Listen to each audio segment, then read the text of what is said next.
A Amazônia abriga uma das maiores diversidades de aves do planeta.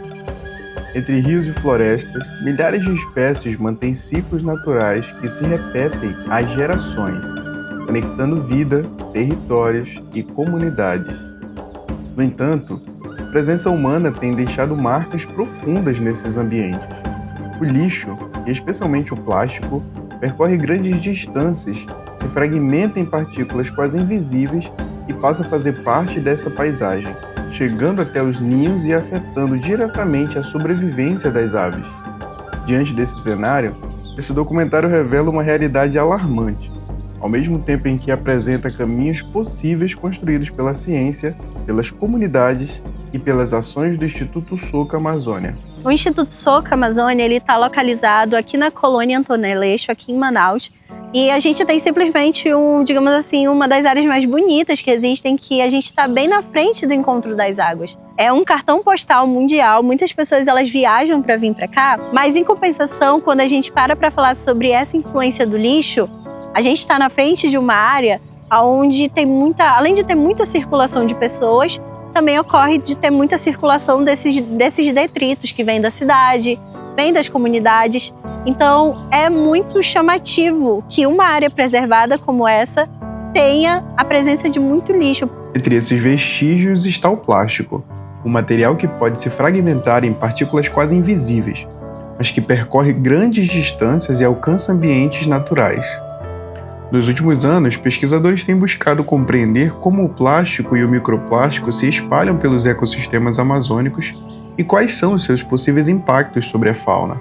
O bioma Amazônia é um dos mais diversos do mundo, né? E a gente tem um bioma Amazônia no Brasil que corresponde a mais da metade do bioma de toda a América Latina. Essa grande biodiversidade tem um porquê. Na história evolutiva da Amazônia, os grandes rios acabaram separando as espécies. Que a gente pode ver até aqui nesse mapa, né? As áreas de endemismo, elas são separadas pelos grandes rios. E isso faz com que a biodiversidade aumente ainda mais. Por quê? De um lado do rio eu posso ter uma espécie, mas do outro lado do rio é outra espécie.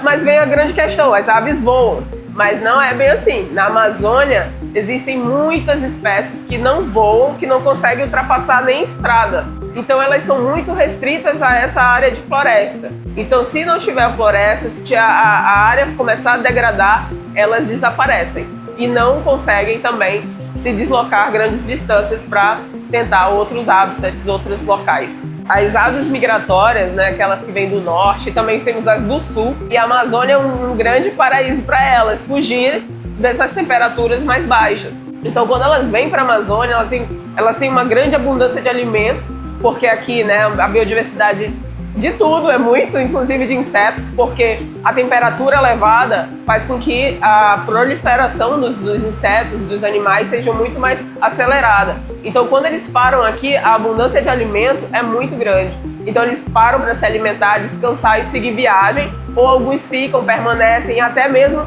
fazem seus ninhos e passam a época reprodutiva aqui, alimentando seus filhotes. Mas a gente ainda tem a migração local, porque aqui na Amazônia a gente tem a subida e a descida dos rios.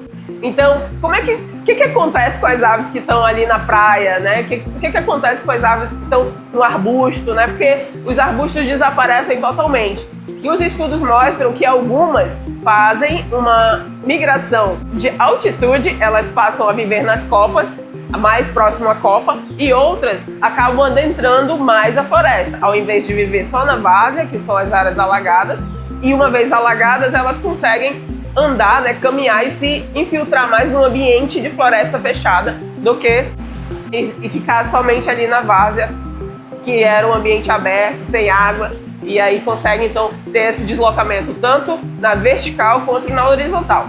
O outro também é uma migração que acompanha a sazonalidade da cheia. E algumas espécies elas fazem ninhos elaborados, como essa família aqui que a gente tem, que é a família Icteridae, né? E esses ninhos aqui, que é o ninho dessa espécie, que é o do Pterococcus decumanus. E para as aves, a gente já tem vários trabalhos que mostram aves que estão com a patinha cheia de linha de pipa ou com plástico envolvido. A gente tem estudos ninhos, né, que é o mais que a gente está vendo, né, os trabalhos que estão sendo feitos, ninhos totalmente tecidos com fios de eletricidade, com plástico, fios com aquele saco de RAF que a gente usa muito aqui, que é o saco da farinha, né? Eles utilizam muito essa fibra, que não é fibra, né? É um sintético.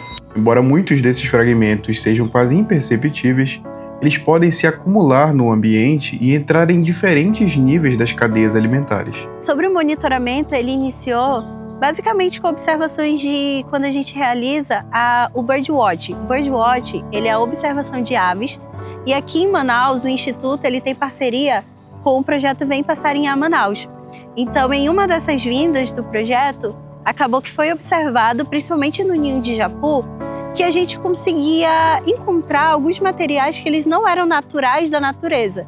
Então, desde isso, a gente começou a observar, viu que não era só o ninho dessa espécie do japu que ela apresentava, mas outras espécies tinham fragmentos pequenos ou de sacola, ou de fios, algumas coisas que a gente podia ver que não era natural, que não era para o pássaro estar coletando, principalmente nesse meio que é uma reserva. A partir da observação de aves feita pelo grupo Vem Passarinhar, a gente começou a observar ninhos iguais a esse, que na sua estrutura, né, a gente consegue observar o cipó, que é uma característica natural, mas também o fio de nylon, né, que é muito comum em embarcações regionais aqui da Amazônia. Então a gente imagina que esse fio pode ter caído aqui em Manaus mesmo, mas ele pode ter vindo da região da fronteira entre o Brasil, Peru e Colômbia. Observar aves também significa observar o ambiente em que elas vivem. Pequenas mudanças no comportamento ou nos locais de reprodução podem revelar transformações maiores no ecossistema. A ideia de monitoramento dos ninhos surgiu de uma parceria que eu diria exitosa entre o Instituto e a Universidade Estadual do Amazonas, através do projeto Vem Passarinhar, e que se tornou um grande ativo para a educação ambiental, uma vez que a gente está unindo a observação, né, como ferramenta e também os conhecimentos que a universidade proporciona. Os ninhos revelam muito sobre o ambiente ao redor. Em alguns casos, materiais artificiais começam a aparecer entre galhos e fibras naturais. Esse aqui é o japu. Ele é uma ave muito comum. Aí tem também um primo que se chama o nome de um bairro aqui de Manaus, que é o japim. Eles são aves muito parecidas e eles dois constroem esse tipo de ninho. E aqui a gente tem um exemplo bem prático de como é que a poluição ela afeta a nossa vida. O que chama a atenção de vocês nesses dois ninhos aqui que estão pendurados? Estão com o fio azul, né? E uma coisa que é bem legal a gente destacar isso, porque quando a gente olha aqui pra frente, o que a gente vê? O rio, né? O rio, gente. Então, o que acontece? Esse rio, vocês estão vendo que ele tem uma correnteza que tá vindo aqui nessa direção? Então, imagina. Ali a gente tem uma comunidade aqui na frente e aqui do lado a gente já tem digamos assim, uma construção antrópica. Que é, no caso, a construção antrópica é a construção que o ser humano realiza. Quando esse rio ele corre e a gente joga, vamos dizer assim, a gente está lá na ponto de captação. A gente jogou uma sacola plástica dentro do rio. O que vai acontecer? Essa água ela vai trazer esse lixo para cá. Todo esse material que veio desses outros espaços, ele acaba ficando na margem. E nessa época, é a época que as aves começam a construir os ninhos. A educação ambiental busca aproximar as pessoas da natureza e estimular novas formas de perceber o ambiente. Despertar o olhar para as novas gerações sobre o problema dos resíduos e tantos outros que o ser humano vem empregando no planeta é uma forma de sensibilizá-los, né? Para quem sabe, assim, serem agentes multiplicadores da informação que estão recebendo. A abordagem desse tema, ela acontece assim de forma muito histórica, né? A gente começa falando do histórico da passagem do homem pelo Instituto, falando principalmente dos povos originários que estiveram aqui há 2000 anos atrás.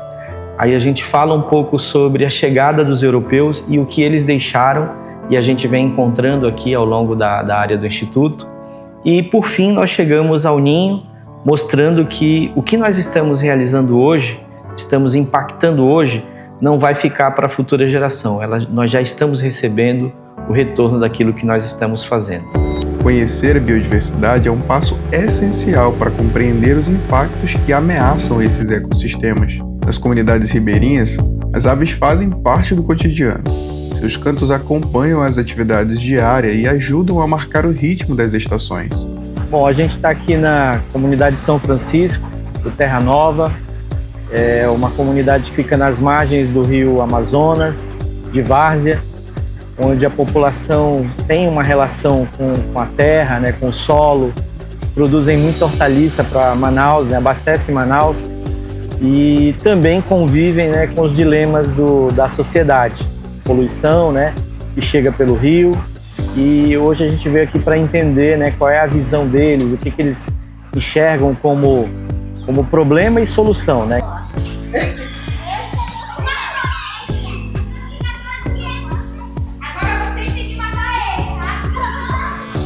Então, nós estamos, né, na comunidade São Francisco e aí a gente tem como a questão socioeconômica muito o pescado, a questão das hortaliças, né, da agricultura, também da pecuária. O que eles produzem? Eles produzem chicória, cheiro verde, cebolinha, o couve também. E além desses aspectos que eu mencionei, a gente também tem o comércio, né? Inclusive, aqui é um bar, logo a mais a gente tem alguns lanches. E voltando para a questão dos resíduos, a gente pode perceber que temos poucos, né? Sim. Porque a comunidade ela já está se conscientizando dessa questão. E ali vocês vão observar algumas latinhas, mas o porquê disso? Porque eles juntam e aí eles vendem. Então já se torna, sim, uma renda extra. Nós estamos localizados praticamente no coração da Amazônia, na parte do interior, então a questão das aves faz parte do nosso cotidiano, justamente por essa interação com a natureza. Elas são muito importantes por conta do equilíbrio ambiental, né? Além do controle com os insetos, elas também ajudam na dispersação das sementes. A gente consegue observar que algumas aves de 2 anos atrás não aparecem mais com tanta frequência ou acabaram diminuindo, e também conseguimos perceber a chegada de novas espécies, o aumento de algumas espécies e a diminuição de outras. Para muitos povos indígenas da Amazônia, as aves também fazem parte da cultura, das histórias e do conhecimento transmitido entre gerações. Então, nós estamos aqui na comunidade Três Unidos, Rio Negro, na entrada do Rio Cuieiras, e viemos conversar com algumas lideranças locais aqui da etnia Cambeba sobre como eles estão sendo impactados pela poluição plástica, né? E também encontrar esse vestígio na própria comunidade. Hoje eu digo para vocês que hoje a cultura do povo Cambeba, ela tem uma ligação muito forte com os animais, né? Assim como os seres da floresta, como tem os pássaros, né? Tem os macacos, tem os seres espirituais. E nós temos uma conexão muito forte, porque nós do povo Cambeba, nós temos uma espiritualidade que é chamado Caruara, que é uma espiritualidade que é da água. Então, é todo um cuidado com a água que nós temos. Se nós errar e poluir a água, a nossa espiritualidade vem dizer, se nosso ser espiritual diz, olha, não está certo, você está fazendo uma coisa errada. Então, a gente recebe tipo uma punição por não estar cuidando bem da água. Assim como nós temos o da mata, que é o tururucari, né? Assim como nós temos o do ar, que é a auara.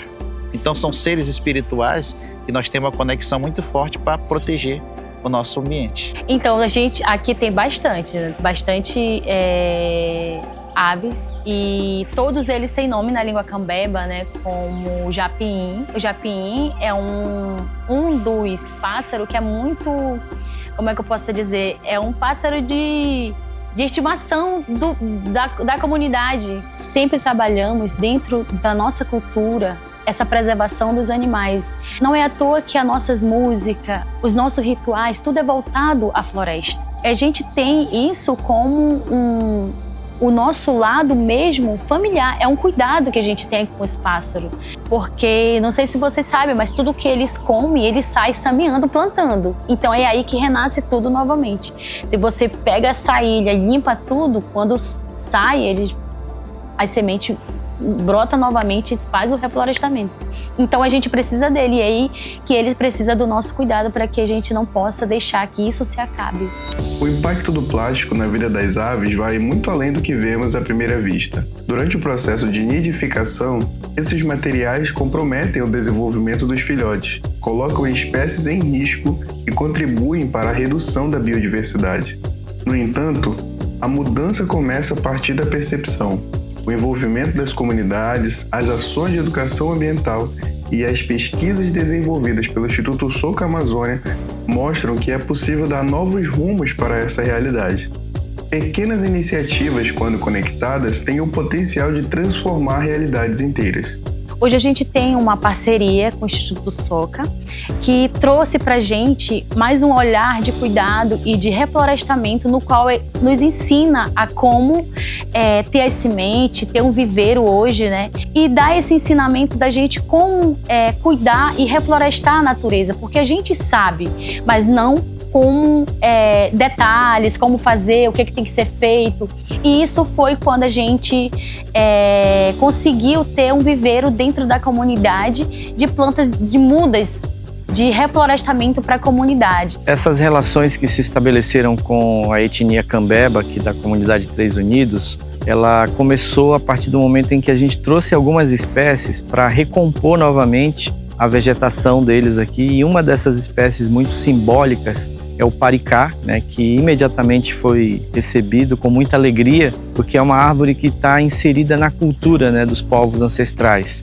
É a árvore que conecta, né, o terreno ao divino. Então, eles receberam essa árvore com muita alegria, plantaram-na imediatamente e hoje, depois de 6 anos, a gente tem a alegria de ver essa árvore estabelecida e que agora faz parte, né, da comunidade Três Unidos. E o nosso segundo momento, a gente veio aqui na comunidade e o Instituto, em parceria com a comunidade, a gente construiu esse viveiro, onde atualmente a gente abriga aqui está abrigando algumas mudas, tanto de ingá, mas também de jatobá.